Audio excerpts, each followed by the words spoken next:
Hey guys, ഇപ്പോഴത്തെ കേരളത്തിലെ ചർച്ച എന്ന് പറയുന്നത് ഫഹദ് ഫാസിലും അദ്ദേഹത്തിന്റെ ഫോണുമാണ്. നസ്രിൻ നായകനായി എത്തുന്ന പുതിയ ചിത്രം മോളിവുഡ് ടൈം പാസിന്റെ പൂജാ ചടങ്ങിന് വേണ്ടി എത്തിയപ്പോഴായിരുന്നു ഫഹദ് ഫാസിന്റെ ചിത്രങ്ങൾ വൈറലാകുന്നത്. ഫഹദ് ഫാസിൽ കുറെ നാളായിട്ട് കീപാഡ് ഫോണാണ് ഉപയോഗിക്കുന്നത്. അതായത് നമ്മുടെ പുതിയ ചിത്രത്തിന്റെ പൂജയ്ക്കിടയിൽ ഫഹദിന്റെ തന്റെ കീപാഡ് ഫോൺ ഉപയോഗിക്കുന്നതിന്റെയും കോൾ ചെയ്യുന്നതിന്റെയൊക്കെ ചിത്രങ്ങൾ വൈറലാകുന്നത് നമുക്കറിയാലോ മലയാളികളെ കുറിച്ച്.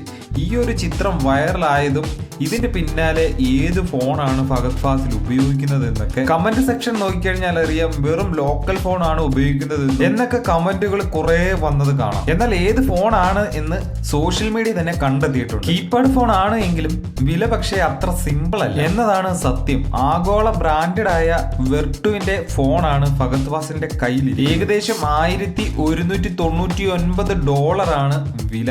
ഇന്ത്യൻ രൂപ ഏകദേശം 1 ലക്ഷത്തോളം വരും. എന്നാൽ ഈ ഒരു ഫോൺ ഇന്ത്യയിൽ എത്തുമ്പോഴേക്കും അത് വില കുറയത്തില്ല, കൂടുക തന്നെ ചെയ്യും. എന്തായാലും കീപാഡ് ഫോൺ ആണ് എന്ന് പറഞ്ഞ് വെറുതെ അങ്ങ് തള്ളിക്കളയണ്ട. വില കേട്ടപ്പോൾ തന്നെ മനസ്സിലായല്ലോ ഫോണിന്റെ റേഞ്ച് ഏത് ഭാഗത്താണ് എന്ന്.